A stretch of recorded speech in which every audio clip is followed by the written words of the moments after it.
Good morning, or depending when you're watching this, good afternoon, good evening, or good night. My name's Ross, and as always told, out of Voice of Radio. So today we need to take a good old look at the top 10 most expensive alternate art cards in the Pokémon TCG at the moment. Remember, these have been going for the last 2 years of the Sword and Shield era. They weren't in year one. They started off in Battle Styles.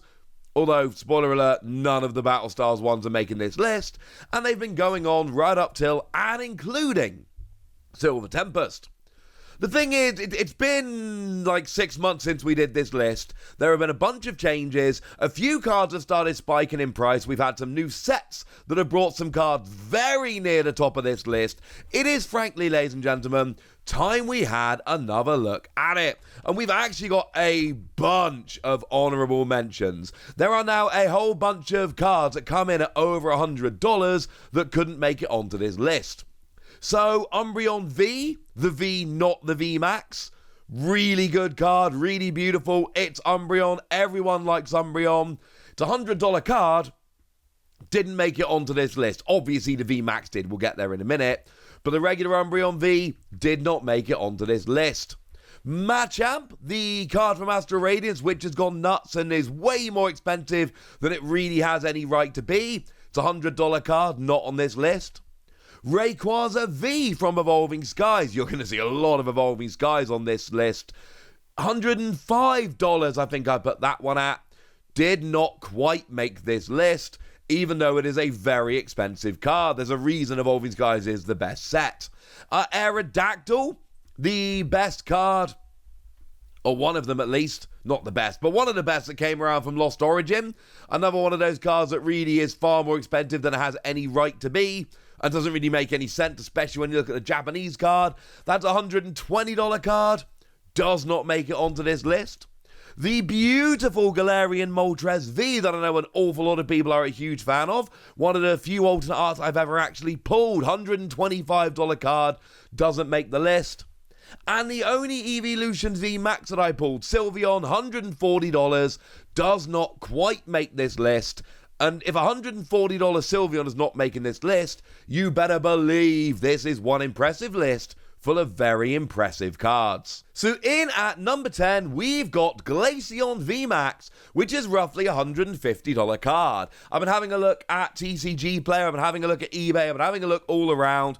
Do please bear in mind these prices are very much approximate, and they will change very rapidly. This is supposed to give you a rough idea of value. It is not a guarantee that you can sell this for $150 or even buy it for $150. This is a rough estimate of value based on a bunch of sites, and I'm afraid that is the absolute best that anyone can do right now. And I'll be honest with you, it's not a terribly playable card. I do like the ability to prevent all damage done to this Pokemon by VMAXs, but V-Stars are too big nowadays, and Glaceon is just not good enough.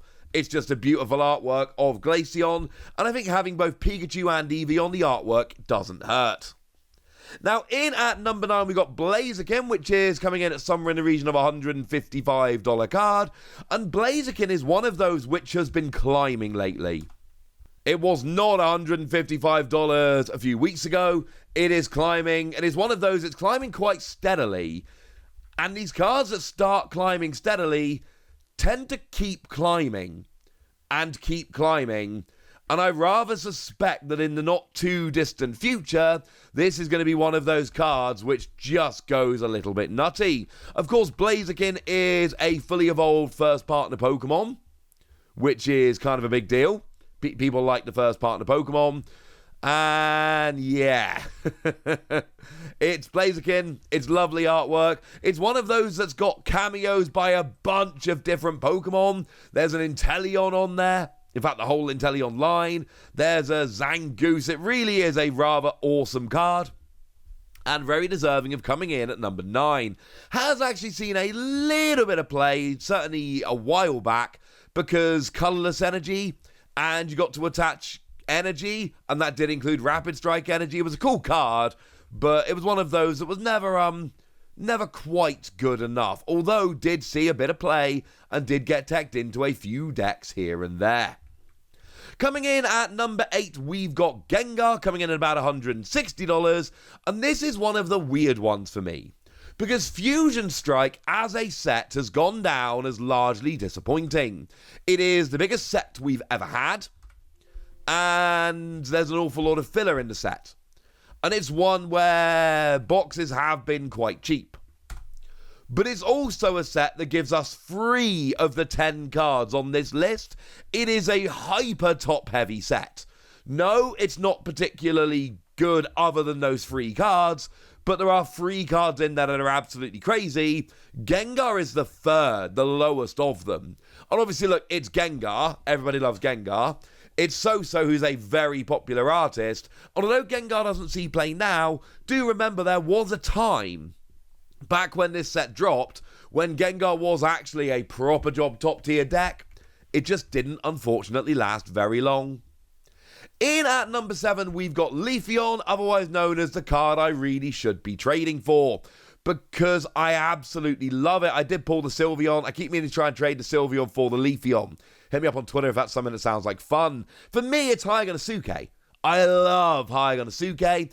In Japanese, this card is well out of my price range. Seriously, if you think these EV cards are expensive in English, go check out the Japanese prices. They get very, very silly.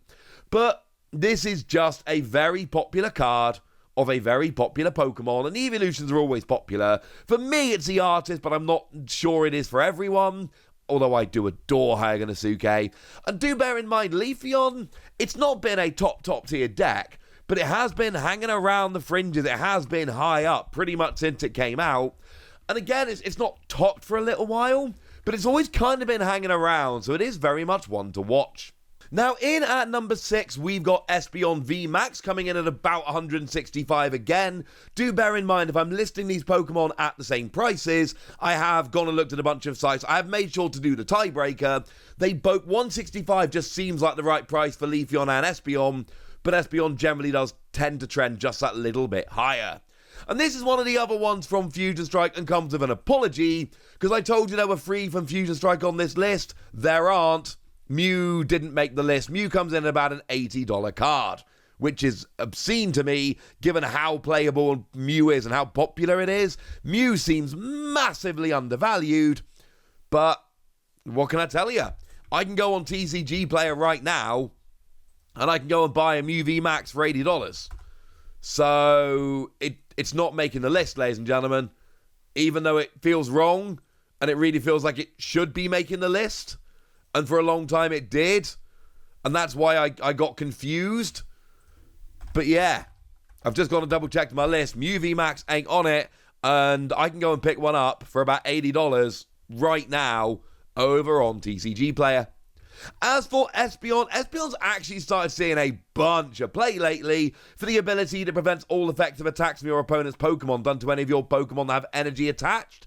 Basically, it's a really good counter to Sableye dropping damage counters, which is a pretty big deal in the card game as it is at the moment. So it's nice that it's starting to see play, but don't misunderstand me. This is here because it is an adorable Espeon card, and Espeon is one of the most popular evolutions, and we all know the evolutions themselves are a very popular category of Pokemon. People love Espeon, and this one is going to set you back. Worth noting that we do see these Fusion Strike cards being very expensive. Fusion Strike, I think, in the future is going to be a set which jumps in value because it's got 3 very expensive cards in it, especially the Espeon and the Gengar. In at number 5, we've got Charizard, and it is stunning to me that Charizard is coming in at $200. Because it's Charizard. I mean, firstly, the artwork is absolutely amazing, and I don't have this card in English, but I do have the Japanese version, and that makes me extremely happy. But it's Charizard. And generally speaking, when we do these lists, Charizard ends up at the top of the list. And one of my explanations for this is that this was Brilliant Stars, the early days of the alternate art Pokemon Vs. Remember that all the ones in Year 1 were VMAXs? Nah, that's not strictly true. But all the valuable ones from Year 1 were VMAXs. Year 2 is where we started seeing the Pokemon Vs coming out without the VMAXs being really popular. And Charizard was in the first set, and this one seems a little undervalued to me, but it is sitting there at about a $200 card, and I have checked, and it's just not going up. At least not in the way the others are. Now, in at number 4, we've got Giratina at about $230. I assume long-term Charizard is going to settle above Giratina. I assume long-term Charizard is going to be the number 3 on this list. As it stands at the moment, Giratina is trending a bit higher. And maybe it's because it was in Lost Origin, which is new. And maybe it's because Giratina V-Star is one of the best decks in the format right now. Or at least it was when Lost Origin came out. Still a very good card. Maybe it's something to do with them. And Giratina's very popular, don't get me wrong. And it's a very good deck, and I understand why it's high. But I do feel like Giratina being above Charizard just feels a little bit wrong. As it is at the moment, it is. But this is one to keep an eye on. Just like the number 3 card, which is Lugia, which again is about $230. And I'm sorry, they are both trending around $230 as I record this. Lugia tends to be trending a little bit higher, but it is worth noting we've only had like a week of Silver Tempest. And the Lugia price has been crashing quite nicely as we would expect it to. However, it is still new to the point that it really would not surprise me to see this continuing to drop in price as we go. So just keep a little bit of an eye on this one, ladies and gentlemen. This one could keep falling. You have been warned. In at number 2, we've got Rayquaza V Max, which has sneakily climbed up to like a $300 card, and the graph is pointing up on this. Rayquaza has always been a weird one because it's in Evolving Skies, same as the number 1 card, we'll get there in a minute. But at the end of the day, Rayquaza is still a fantastically popular Pokemon.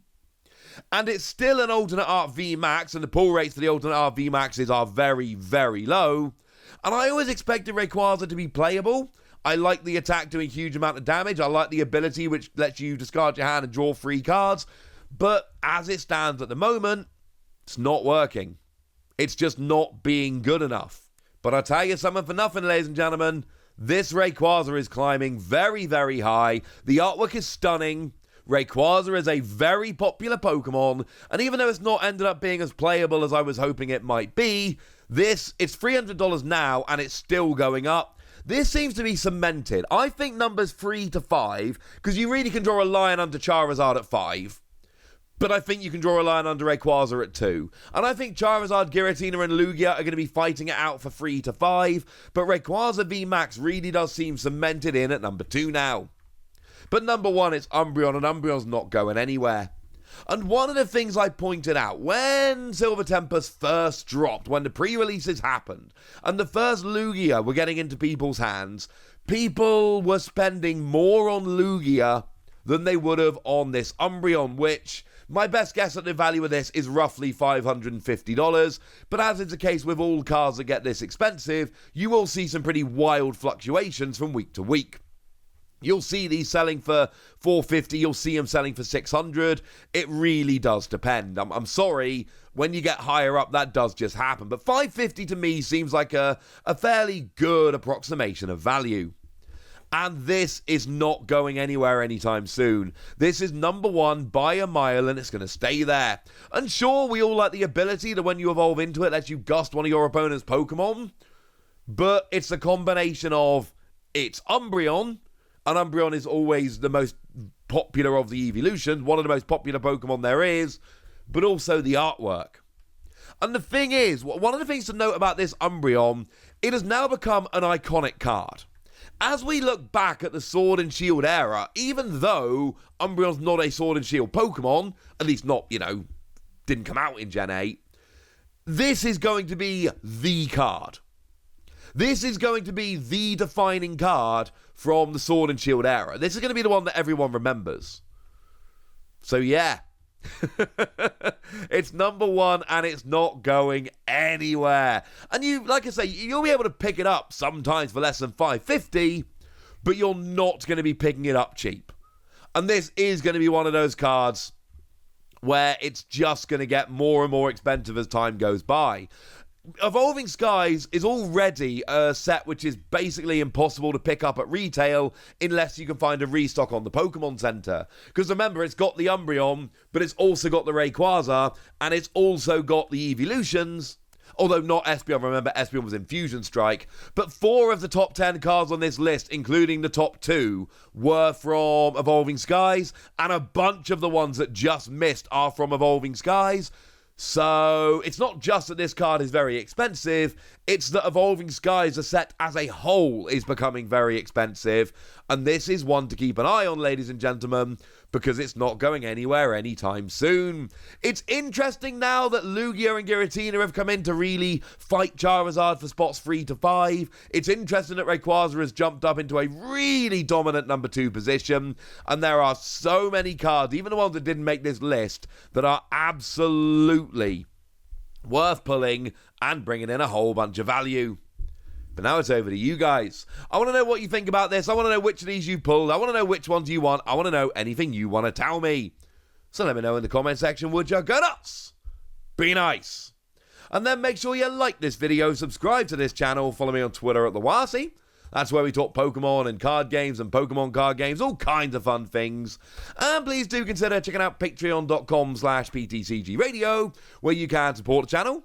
You can get some bonus podcasts where I answer all of your questions. You can join a Discord to have a lovely chat with us about Pokemon or anything else. And you can get shout-outs on the channel like the lovely It's a Coaster, who's been a supporter of ours for a couple of months now, is very active over in the Discord, and really does seem to be a very lovely person. So thank you very much for the support, and thank you for being a very lovely person. But by far the most important thing, as always, look after yourself till next time, would ya?